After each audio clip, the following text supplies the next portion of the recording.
नमस्कार, आदाब, सत श्री अकाल और खुशामदीद। Very very good evening to all of you people. This is Kumar Amit और आप लोग देख रहे हैं आपका अपना चैनल बीकॉम कॉर्नर। आज का वीडियो बहुत ज्यादा स्पेशल और इंपॉर्टेंट होने वाला है तमाम बीकॉम प्रोग्राम और ओनर्स के स्टूडेंट्स के लिए। उम्मीद करता हूं आप सभी इस वीडियो लेक्चर के दरमियान मेरे साथ आखिरी तक बने रहेंगे। और हाँ, अगर आपको ये वीडियो हेल्पफुल लगता है, कंटेंट यूजफुल लगता है, तो इस वीडियो को लाइक करके अपने तमाम दोस्तों के साथ शेयर जरूर करेंगे। तो विदाउट वेस्टिंग द टाइम चलिए शुरू करते हैं। माय डियर फ्रेंड्स, जैसा कि आप सभी जानते हैं, लास्ट टाइम हम लोगों ने आपके one of the most important subject cost accounting के अंदर सेकंड चैप्टर को पढ़ना शुरू कर दिया था, जिससे जुड़ी हुई ऑलरेडी मैं 4 क्लासेस चैनल के ऊपर अपलोड कर चुका हूं। अगर मैं बात करूं आपकी लास्ट 2 क्लासेस के अंदर हम लोगों ने काफी इंपॉर्टेंट टॉपिक को डिस्कशन किया था। वो आपका काफी इंपॉर्टेंट टॉपिक है कॉस्ट शीट। तीसरी क्लास के अंदर मैंने सारे फंडामेंटल कॉन्सेप्ट आप सभी के साथ कॉस्ट शीट से जुड़े हुए डिस्कशन कर लिए थे। और जो आपकी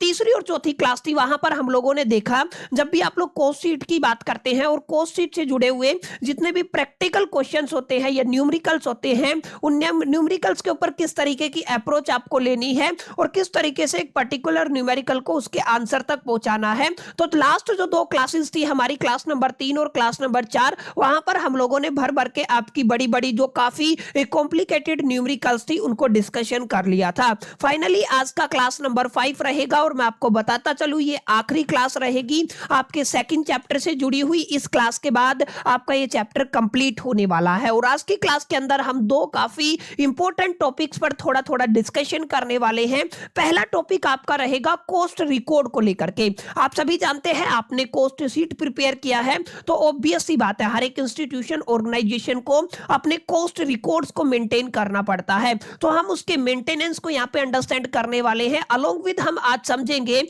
जो आपका कॉस्ट अकाउंटिंग स्टैंडर्ड होता है, उसका क्या मीनिंग होता है, किस तरीके से कॉस्ट अकाउंटिंग स्टैंडर्ड आपकी किसी भी ऑर्गेनाइजेशन की ग्रोथ में हेल्प करते हैं। अलोंग विद हम लोग देखने वाले हैं टिल द डेट आपके 24 ऐसे कॉस्ट अकाउंटिंग स्टैंडर्ड्स हैं जो एग्जिस्ट करते हैं, उनकी लिस्ट को भी हम लोग एक बार गो थ्रू करने वाले हैं। तो माय डियर फ्रेंड्स, ये आज की क्लास का एजेंडा रहेगा। उम्मीद करता हूं आप सभी को क्लैरिटी मिल गया होगा। अब ज्यादा बातें ना करते हुए हम लोग आते हैं पॉइंट्स के ऊपर और समझने की कोशिश करते हैं आज की क्लास का हमारा जो एजेंडा है उसका पहला टॉपिक। देखिए, अगर आप लोग पहले टॉपिक की बात करते हैं तो मैंने बताया हमें किसको पढ़ना है, कॉस्ट रिकॉर्ड्स को पढ़ना है। और कॉस्ट रिकॉर्ड को मेंटेन करने की हमें डेफिनेशन समझनी है। माने आपके सबसे पहले जो सिलेबस के अंदर जो टॉपिक डाला गया है ना, उसको आप लोग किस नाम से जानते हो? आप लोग उसको कॉस्ट रिकॉर्ड्स के नाम से जानते हो। और हमें पढ़ना क्या है?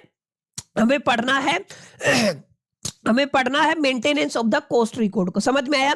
यानी जो कॉस्ट रिकॉर्ड तैयार किया जाता है उसके मेंटेनेंस का क्या मीनिंग है। बहुत ऑब्वियस सी बात है, मेंटेनेंस आप लोग समझते हैं। यहाँ पे साफ साफ लैंग्वेज में भी लिखा हुआ है, यहाँ पे आप लोगों को सिस्टमेटिक कीपिंग करना है। किसका? Detailed cost data related to material, labour, overhead and the production and the sales. ये सारे element of the cost sheet आप सभी ने पढ़ा होगा। हम सबसे पहले किसकी बात करते हैं? मटेरियल की बात करते हैं, फिर लेबर की बात करते हैं, फिर हम लोग ओवरहेड्स की बात करते हैं, फिर हम लोग प्रोडक्शन की बात करते हैं और हम किसकी बात करते हैं? सेल्स की बात करते हैं। तो ये ऐसी चीजें हैं इनसे जुड़ी हुई, यानी कि मटेरियल, लेबर, ओवरहेड, प्रोडक्शन और सेल्स से जुड़ा हुआ जो भी कॉस्ट डेटा है उसको सिस्टमैटिक वे में कीपिंग करना, ये क्या कहलाता है? This is called the maintenance of the cost record. समझ में आया? यानी आप लोग क्या कह सकते हैं? आप लोग ये कह सकते हैं systematic keeping of detailed cost data related to material, labor, overhead, production and the sales to determine cost of product or a service। समझ में आया? हमें इसका किस में इस्तेमाल करना है? हमने डिटरमाइन करना है कॉस्ट ऑफ प्रोडक्ट को या कॉस्ट ऑफ सर्विस को। समझ में आया? तो दैट्स व्हाई हम लोग कह सकते हैं this is called the maintenance of the cost sheet. यानी कि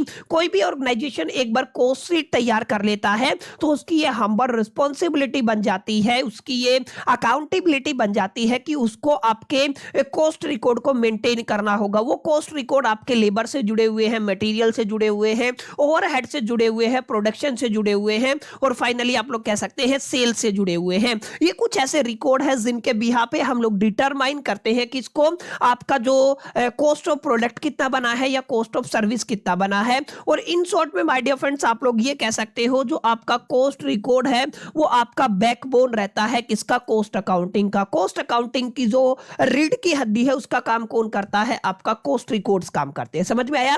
तो आपको समझ में आ गया होगा यहाँ पे कॉस्ट रिकॉर्ड किस तरीके से बनेंगे। मटेरियल का एक डेटा का कॉस्ट रिकॉर्ड रहेगा, लेबर के डेटा का एक कॉस्ट रिकॉर्ड रहेगा, ओवरहेड के डेटा का एक कॉस्ट रिकॉर्ड रहेगा, प्रोडक्शन और सेल्स के डेटा का एक अलग से कॉस्ट रिकॉर्ड रहेगा। समझ में आया? तो बहुत बेसिक सा टॉपिक है, दैट्स व्हाई मैंने कहा था छोटे छोटे टॉपिक है, एक बार आप लोग पढ़ेंगे तो आपको डेफिनेशन की क्लैरिटी मिल जाएगी। अब थोड़ा आगे हम लोग बढ़ते हैं और ध्यान दीजिएगा, ये वाला टॉपिक है that is the objective of the, आप लोग कहते हो कॉस्ट रिकॉर्ड, यानी कि आप लोग क्या कह सकते हो सर हमें क्या पढ़ना है? हमें पढ़ना है आप जो कॉस्ट रिकॉर्ड करते हो, ठीक है ना, आप लोग क्या करते हो? आप लोग कॉस्ट रिकॉर्ड्स बनाते हो, उन कॉस्ट रिकॉर्ड के ऑब्जेक्टिव्स क्या है? अब ध्यान दीजिएगा, एक ऑब्जेक्टिव तो आपको यहीं पे समझ में आ गया होगा, अगर हमें कॉस्ट ऑफ प्रोडक्ट या कॉस्ट ऑफ सर्विस को डिटरमाइन करना है तो उसमें हमारी कौन हेल्प करता है? कॉस्ट रिकॉर्ड हेल्प करता है। तो ये वाला पॉइंट आप लोग यहाँ पे डाल सकते हो, जैसे यहाँ पे लिखा भी हुआ है to know the exact cost of production. समझ में आया? आपको क्या निकालना है? आपको निकालना है एग्जैक्ट कॉस्ट ऑफ प्रोडक्शन। ये कॉस्ट ऑफ प्रोडक्शन आपके प्रोडक्ट से जुड़ी हुई हो सकती है या जब आप लोग कोई भी सर्विस प्रोवाइड करते हैं उससे भी जुड़ी हुई हो सकती है, ठीक है। तो अगर आपको क्या करना है, अगर आपको कॉस्ट ऑफ प्रोडक्शन का एग्जैक्ट वैल्यू निकालना है तो उसमें हमारी कौन हेल्प करता है? कॉस्ट रिकॉर्ड हेल्प करता है। To control wastage and the inefficiency, ये दो इंपॉर्टेंट शब्द हैं।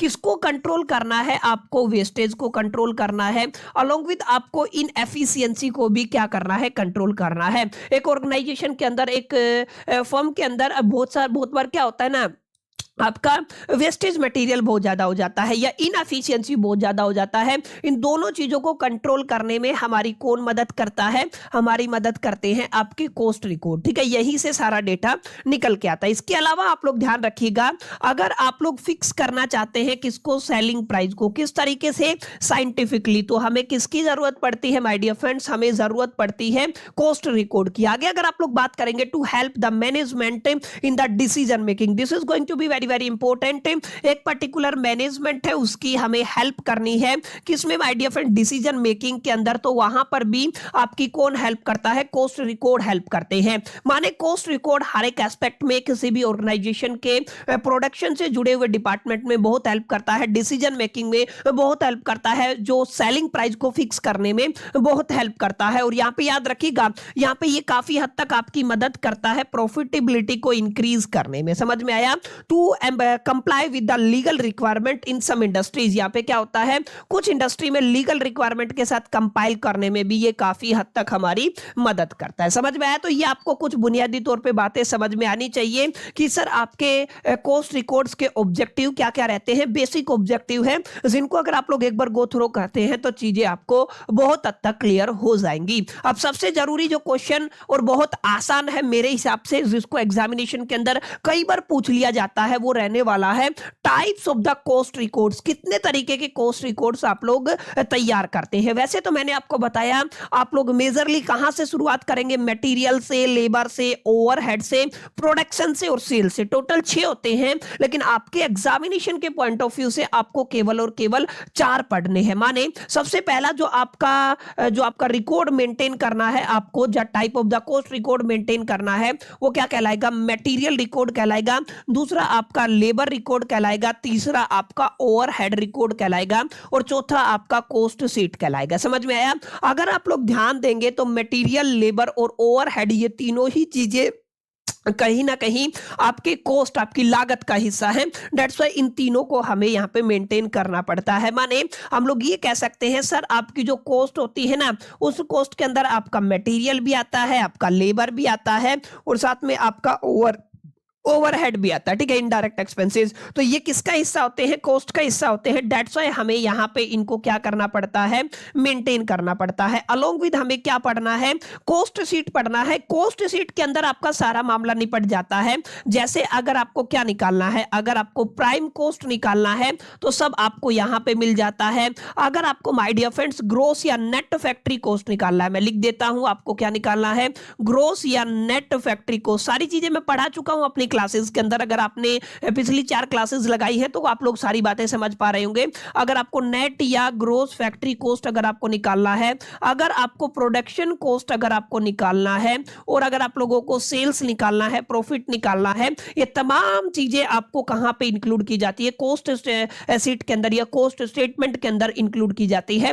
दैट्स व्हाई जो आपका प्रोडक्शन से जुड़ा हुआ पूरा मामला है ना, इन 4 अकाउंट में निपट जाता है। ठीक है, तो कितने टाइप के आपके कॉस्ट रिकॉर्ड रहते हैं? 4 तरीके के रहते हैं। सबसे पहला मटेरियल, दूसरा आपका लेबर, तीसरा आपका ओवरहेड और चौथा आपका कॉस्ट शीट रहेगा। अब मटेरियल के अंदर जैसे आपका परचेज रजिस्टर हो गया, स्टोर लेजर हो गया, बीन कार्ड हो गया, मटेरियल इशू स्लिप हो गई, ये सारी चीजें यहाँ पे मेंटेन करके चलनी पड़ती है। लेबर रिकॉर्ड के अंदर आप लोग अटेंडेंस रजिस्टर की बात कर लीजिए, टाइम शीट की बात कर लीजिए, पेरोल रिकॉर्ड की बात कर लीजिए, ओवर टाइम स्लिप की बात कर लीजिए, इन तमाम चीजों को यहाँ पे मेंटेन किया जाता है। फैक्ट्री ओवरहेड के अंदर फैक्ट्री ओवरहेड रजिस्टर हो गया है, एडमिन ओवरहेड समरी हो गया है, selling and distribution cost sheet हो गया है, तमाम चीजें यहाँ पे इंक्लूड की जाती है। कॉस्ट शीट के अंदर मैंने बता दिया आपका प्राइम कॉस्ट हो गया है, फैक्ट्री कॉस्ट हो गया है, टोटल कॉस्ट हो गया है और प्रॉफिट स्टेटमेंट हो गया है, ये तमाम चीजें यहाँ पे इंक्लूड की जाती है। ठीक है, तो ये काफी छोटा सा आसान सा टॉपिक है जिसको आपको एक बार गो थ्रो कर लेना है,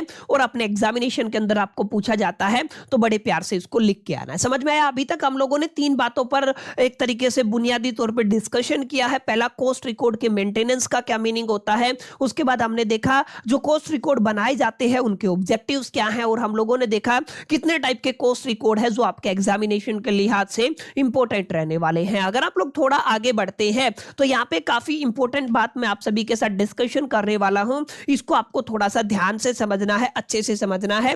यहां पे क्या लिखा हुआ है? Importance of the cost record लिखा हुआ है, माने हमें बताना है कॉस्ट रिकॉर्ड की अपनी क्या इंपॉर्टेंस होती है। तो यहां पे मोटा मोटा करके आपको 4 पॉइंट दिखेंगे, point number 1, point number 2, point number 3 और पॉइंट नंबर 4। यहां पे मैनेजमेंट के लिए हमने एक टर्म लिखी हुई है, और बिजनेस के प्रोस्पेक्टिव से वो किस चीज में हेल्प करेगी ये मैंने यहां पे लिखा हुआ है। जैसे अगर आप लोग कॉस्ट कंट्रोल की बात करते हैं, तो अगर आपने किसी भी ऑर्गेनाइजेशन के अंदर कॉस्ट को कंट्रोल कर लिया ना, तो आपका जो प्रॉफिट है, जो मुनाफा है, वो बहुत हद तक इंक्रीज हो जाता है। माने कॉस्ट कंट्रोल अगर आपने किया तो वेस्टेज से बच जाएंगे, इनएफिशिएंसी से बच जाएंगे, और आपका प्रॉफिट इंक्रीज हो जाएगा, प्रॉफिटेबिलिटी ऑफ द फर्म और ऑर्गेनाइजेशन इंक्रीज हो जाती है। तो अगर आप लोग यहाँ पे देखेंगे मैनेजमेंट के लिए कॉस्ट कंट्रोल होता है तो बिजनेस के लिए हाई प्रॉफिट होता है, इस बात को आपको अपने ख्याल में रखना है। सिमिलरली अगर आप लोग प्लानिंग करते हैं तो प्लानिंग के हिसाब से चलेंगे तो बहुत हद तक जो अनवांटेड एक्सपेंसेस है वो आपके नहीं होंगे, जो वेस्टेज है वो नहीं होगा।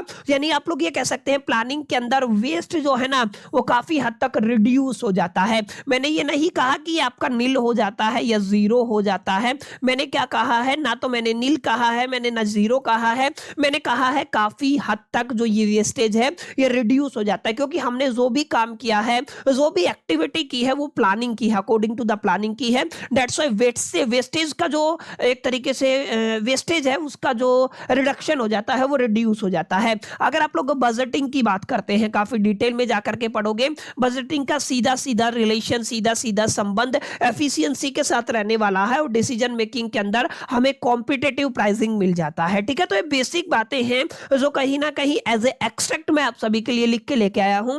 कॉस्ट कंट्रोल का मतलब बिजनेस के लिए हाई प्रॉफिट, प्लानिंग का मतलब वेस्ट रिडक्शन, और अगर आप लोग बजटिंग का मतलब बिजनेस के लिए एफिशिएंसी, और डिसीजन मेकिंग के अंदर कॉम्पिटिटिव प्राइसिंग। ये कुछ बातें हैं जिनको अगर आप लोग एग्जामिनेशन के अंदर मेंशन करके आते हैं, अगर ये सवालात आपसे पूछा जाता है तो बड़े प्यार से आपके नंबर कटने की प्रोबेबिलिटी, पॉसिबिलिटी, चांसेस, संभावना बहुत हद तक कम हो जाती है। ठीक है, तो ये आपका टॉपिक था जो किससे जुड़ा हुआ था कॉस्ट रिकॉर्ड से जुड़ा हुआ था। बस इतना ही पढ़ना है कॉस्ट रिकॉर्ड के अंदर। अब इसके अलावा अगर आप लोग कुछ पढ़ना चाहते हैं तो हम लोग बात करेंगे CAS को लेकर के। किसको बात करने वाले हैं? हम लोग बात करने वाले हैं CAS को लेकर के। C से बनता है माय डियर फ्रेंड्स आपका कॉस्ट, और A से बनता है आपका अकाउंटिंग। याद रखिएगा, A से क्या बनता है? आपका अकाउंटिंग, और S से बनता है माय डियर फ्रेंड्स आपका स्टैंडर्ड्स। ठीक है, तो ये आपको क्या करना है? याद रखना। इनको किस नाम से जाना जाता है? कॉस्ट अकाउंट अकाउंटिंग स्टैंडर्ड्स के नाम से जाना जाता है। बहुत बुनियादी और जरूरी जानकारी अब आपको दे रहा हूं till the date, if I am not wrong. आप लोग ध्यान रखिएगा, आपके सिलेबस के अंदर अभी तक जो CAS 1 से लेकर के और आपको कितना पढ़ना पड़ता है, आपको पढ़ना पड़ता है CAS 24, जो लिस्ट मैं आगे आप सभी के साथ शेयर करने वाला हूं। माने कॉस्ट अकाउंटिंग स्टैंडर्ड 1 से लेकर के और कितने आपके कॉस्ट अकाउंटिंग स्टैंडर्ड है, टोटल 24 कॉस्ट अकाउंटिंग स्टैंडर्ड रहने वाले हैं। समझ में आया? तो ये तो मैंने खाली आपको टॉपिक के बारे में थोड़ा सा डिस्कस किया है कि हम लोग अब किसके बारे में पढ़ने वाले हैं बच्चा, हम लोग कॉस्ट अकाउंटिंग स्टैंडर्ड्स के बारे में पढ़ने वाले हैं। अब बात आती है कॉस्ट अकाउंटिंग स्टैंडर्ड का मीनिंग क्या होता है। एज यू नो, जैसे अगर ऑर्गेनाइजेशन के अंदर अगर आप लोग फाइनेंशियल अकाउंटिंग करते हैं तो फाइनेंशियल अकाउंटिंग के अंदर कुछ स्टैंडर्ड सेट किए गए हैं, यानी कि करीब करीब ऑर्गेनाइजेशन है कुछ नीति नियम सिद्धांत को ध्यान में रख के चीजों को हिसाब से इंप्लीमेंट करती है जो भी ऑर्गेनाइजेशन है। लेकिन कॉस्ट अकाउंटिंग के अंदर क्या होता है, ऑर्गेनाइजेशन टू ऑर्गेनाइजेशन चीजें बदल जाती हैं। सब अपने हिसाब से, अपनी सहूलियत के हिसाब से, अपनी नीड के हिसाब से अपने अपने कॉस्ट शीट को तैयार करते हैं। दैट्स व्हाई यहां पे यूनिफॉर्मिटी वाला जो कॉन्सेप्ट है ना वो मिसिंग हो जाता है, अकाउंटेबिलिटी वाला जो कॉन्सेप्ट है वो मिसिंग हो जाता है। और इसी चीज को फिक्स करने के लिए, माने यूनिफॉर्मिटी को मेंटेन करने के लिए हमने नहीं, माने जो भी मैनेजमेंट के लोग हैं उन्होंने क्या डिजाइन किए हैं, कुछ स्टैंडर्ड्स डिजाइन किए हैं कि कुछ यूनिफॉर्मिटी हम लोग कॉस्ट अकाउंटिंग के अंदर भी मेंटेन कर पाए। माने आप लोग ये कह सकते हो कॉस्ट अकाउंटिंग स्टैंडर्ड अपने आप में ऐसे यूनिफॉर्म प्रिंसिपल्स होते हैं, ऐसे यूनिफॉर्म सिद्धांत होते हैं, ऐसे रूल होते हैं जिनको इशू किया जाता है to bring the consistency, transparency and the accuracy in the cost accounting. समझ में आया? यानी आप लोग यहां पे मोटा मोटा क्या अंदाजा लगा सकते हैं सर, अगर आप लोग CAS की बात करते हैं तो CAS का मतलब आप लोग ये कह सकते हैं ऐसे प्रिंसिपल्स, या मैं कहूंगा यूनिफॉर्म प्रिंसिपल, क्योंकि यहां पे यूनिफॉर्म कुछ भी नहीं होता है। तो आप लोग क्या कह सकते हैं सर, ऐसे यूनिफॉर्म प्रिंसिपल्स होते हैं क्या, cost accounting standards, along with आप लोग क्या कह सकते हैं ऐसे रूल्स होते हैं जिनको ब्रिंग किया गया, किस चीज को ब्रिंग, किसके लिए ब्रिंग किया गया, ये चीजें बनाई गई ताकि हम लोग क्या कर सके, हम लोग कंसिस्टेंसी को मेंटेन कर सके। आप लोग क्या कहेंगे, किसको मेंटेन किया गया है, कंसिस्टेंसी को मेंटेन किया गया है। प्लस में आप लोग कह सकते हैं ट्रांसपेरेंसी को, यानी आप कह सकते हैं ट्रांसपेरेंसी को, प्लस में आप लोग क्या कह सकते हैं एक्यूरेसी को क्या किया गया है, मेंटेन किया गया। तो आप लोग क्या कह सकते हैं एक्यूरेसी, और किसके अंदर बात हो रही है, इन द कॉस्ट अकाउंटिंग। ठीक है, इनका मेन ऑब्जेक्टिव ये रहने वाला है। तो बहुत बेसिक बातें हैं माय डियर फ्रेंड्स, अगर आप लोग समझेंगे तो आपको चीजें क्लियर होगी। कॉस्ट अकाउंटिंग के अंदर चीजें कंसिस्टेंट रहे, चीजें ट्रांसपेरेंट रहे, चीजें एक्यूरेट रहे, इस चीज को मेंटेन करने के लिए कुछ यूनिफॉर्म रूल्स की बात हो रही है, कुछ यूनिफॉर्म प्रिंसिपल्स की बात हो रही है, जिनको किस नाम से जाना गया है, कॉस्ट अकाउंटिंग स्टैंडर्ड्स के नाम से जाना गया। समझ में आया? और यहाँ पे साफ साफ लिखा हुआ है CAS का मतलब आप लोग समझ सकते हैं standard way of calculating cost, यानी कि यहाँ पे एक ऐसा स्टैंडर्ड है जो किस चीज में हेल्प करता है, किसको कैलकुलेट करने में हेल्प करता है, कॉस्ट को कैलकुलेट करने में आपकी हेल्प करता है। तो कॉस्ट अकाउंटिंग स्टैंडर्ड्स ऐसे यूनिफॉर्म प्रिंसिपल्स एंड रूल्स हैं जिनको ब्रिंग किया गया आपके कॉस्ट अकाउंटिंग के अंदर consistency, transparency and the accuracy को मेंटेन करने के लिए। ठीक है, ये आपका बेसिक सा एक डेफिनेशन है जो किससे जुड़ा हुआ है, कॉस्ट अकाउंटिंग स्टैंडर्ड से जुड़ा हुआ है। अब काफी जरूरी बातें मैं आप सभी के साथ करने वाला हूं, प्लीज मेरे को थोड़ा ध्यान से सुनिएगा। हम इस सवाल का जवाब देने वाले हैं, why cost accounting standards were introduce, cost accounting standards को इंट्रोड्यूस क्यों किया गया था। मैंने बताया हमारे पास अलग अलग कॉस्टिंग मेथड्स होते हैं। आप लोग क्या कह सकते हो, हमारे पास क्या होते हैं, अलग अलग कॉस्टिंग क्या होते हैं, मेथड्स होते हैं, और अलग अलग ऑर्गेनाइजेशन क्या करती है, इन कॉस्टिंग मेथड्स के ऊपर इंप्लीमेंट करती है। समझ में आया? ये काफी अहम जानकारी है। यानी जब अलग अलग कॉस्टिंग मेथड्स है और हर एक ऑर्गेनाइजेशन अपने हिसाब से कॉस्टिंग मेथड्स को अडॉप्ट करती है, तो यहां पे यूनिफॉर्मिटी मिस हो गई है, मैंने फिर बताया ट्रांसपेरेंसी मिस हो गई है, एक्यूरेसी मिस हो गई है, और इन्हीं सभी चीजों को मेंटेन करने के लिए कॉस्ट अकाउंटिंग स्टैंडर्ड्स को इंट्रोड्यूस किया गया था। यानी आप लोग क्या कह सकते हैं, डिफरेंट फर्म है यूज करती हैं डिफरेंट कॉस्टिंग मेथड्स, क्या करती हैं, डिफरेंट कॉस्टिंग मेथड्स को यूज करती हैं। No uniformity in the cost calculation, मैंने बताया ना, इसकी वजह से यहां पे क्या नहीं है, नो यूनिफॉर्मिटी। आप लोग क्या कह सकते हो, यहाँ पे आपके पास क्या नहीं होती है, नो यूनिफॉर्मिटी। क्या नहीं होती है, यूनिफॉर्मिटी नहीं होती है किसमें, इन कॉस्ट कैलकुलेशन। काफी इंपॉर्टेंट बात बता रहा हूं, प्लीज मेरे को अच्छे से समझिएगा, सुनिएगा, ताकि आप लोग एग्जामिनेशन के अंदर अच्छे से लिख के आ सके। ठीक है, तो यहाँ पे साफ साफ लिखा हुआ है no uniformity in the cost calculation, that's why हमने किसको इंट्रोड्यूस किया गया, सीएस को इंट्रोड्यूस किया। अब यहाँ पे देखिएगा difficult to compare the cost. अब इससे क्या हुआ, यहाँ पे कंपेयरिंग ऑफ कॉस्ट यानी कि डिफिकल्टी, आप लोग क्या कह सकते हो, हमें क्या आ रही थी, हमें आ रही थी difficulty to compare the cost. किसको कंपेयर करने में, कॉस्ट को कंपेयर करने में, difficulty to compare the cost. ठीक है, क्यों, क्योंकि अलग अलग जो ऑर्गेनाइजेशन है वो अपने हिसाब से मेथड्स को अडॉप्ट करती है, जिनकी वजह से हमें क्या आ रही थी, यहाँ पे डिफिकल्टी आ रही थी। And chances of the manipulation, जिसकी वजह से किसके चांसेस थे, मैनिपुलेशन के। तो आप लोग क्या कह सकते हैं, चांसेस ऑफ मैनिपुलेशन बहुत ज्यादा थे। ठीक है, तो ये काफी अहम, इंपॉर्टेंट और जरूरी जानकारी है। दैट्स व्हाई ये जितनी भी प्रॉब्लम है, इन तमाम प्रॉब्लम का सॉल्यूशन कौन लेके आया, कॉस्ट अकाउंटिंग स्टैंडर्ड्स लेके आया। ठीक है, बेसिक बातें हैं, थोड़ा पढ़ोगे, थोड़ा समझोगे तो बड़े प्यार से एग्जाम के अंदर लिख के आ सकते हो। ठीक है, तो ये सारी ऐसी प्रॉब्लम है जिनसे इजाद हमें किसने दिलाया, कॉस्ट अकाउंटिंग स्टैंडर्ड्स ने दिलाया। और कॉस्ट अकाउंटिंग स्टैंडर्ड ही ऐसे स्टैंडर्ड्स हैं जिन्होंने इन तमाम प्रॉब्लम्स का सॉल्यूशन हमें प्रोवाइड किया है। ठीक है, आई होप की चीजें यहां तक क्लियर रही होंगी।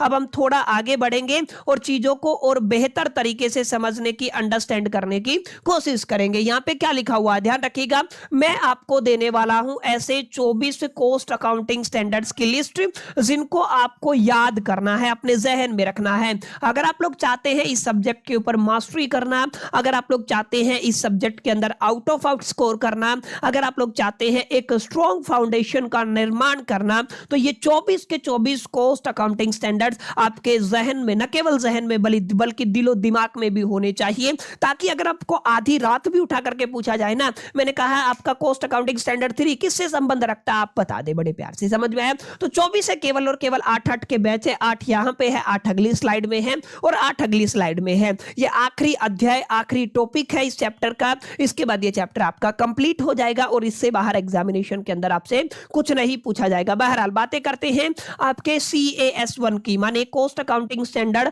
आपकी कॉस्ट क्लासिफिकेशन के ऊपर चर्चा करता है। डायरेक्ट इनडायरेक्ट याद आया? तो कॉस्ट क्लासिफिकेशन के ऊपर कौन चर्चा करता है? CS1 चर्चा करता है। CS2 के अंदर आप लोग कैपेसिटी डिटर्मिनेशन के ऊपर चर्चा करते हैं। CS3 जुड़ा हुआ है ओवरहेड से, ये भी हम लोग पढ़ चुके हैं। ठीक है, और CS4 आपका जुड़ा हुआ है cost of production of a captive consumption. ठीक है, ये काफी इंपॉर्टेंट बात है।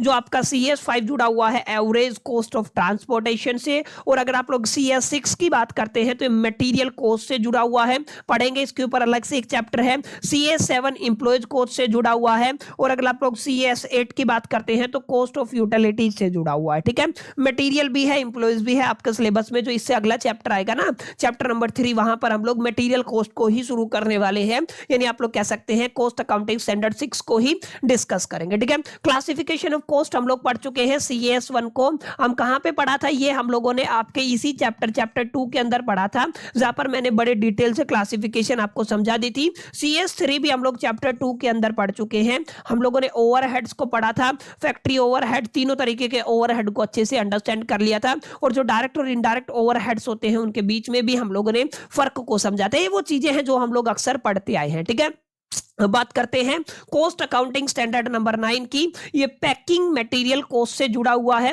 अगर आप लोग कॉस्ट अकाउंटिंग स्टैंडर्ड 10 की बात करते हैं तो डायरेक्ट एक्सपेंसेस से जुड़ा हुआ है। इस पर भी हम लोगों ने थोड़ी थोड़ी चर्चा कर ली है। अच्छा, जो आपका कॉस्ट अकाउंटिंग स्टैंडर्ड 11 है, एडमिनिस्ट्रेटिव ओवरहेड से जुड़ा हुआ है। इस पर भी हम लोगों ने कुछ कुछ चर्चा की है।